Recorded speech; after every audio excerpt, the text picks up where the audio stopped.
করব। এখানে শো করা থাকবে, ডিজাইন যখন বোর্ড লাগানো থাকবে, যে কেউ এসে দেখে নিতে পারবেন। কাজ যখন চলবে ততদিন পর্যন্ত, যতদিন কমপ্লিট না হবে ততদিন পর্যন্ত এখানে জুম্মার নামাজ চলবে। ততদিন পর্যন্ত, আজকে চতুর্থ জুম্মা, যতদিন কমপ্লিট না হবে, আমার ধারণা আনুমানিক 3 বছরের মধ্যে মসজিদ, 500 বেডের একটা হসপিটাল, একটা বিশ্ববিদ্যালয়, কলেজ সহ, মেডিকেল কলেজ সহ একটা বিশ্ববিদ্যালয়, কিছু একটা রেস্তোরাঁ, যেটা মুসাফিরখানা, কিছু না হলে যাতে 500টা রুম থাকে।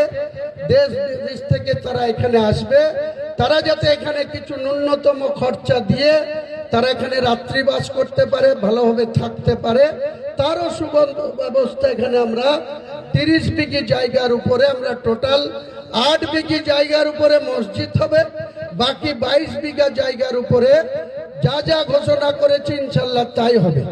আপনারা একটু ধৈর্য ধরুন, আমার উপরে আস্থা রাখুন, আল্লাহর উপরে আগে আস্থা রাখুন, তারপরে আমি আল্লাহর বান্দা, আমার মুখ দিয়ে যখন এটা ঘোষণা করিনি আল্লাহ, আমি এটা করবই করব।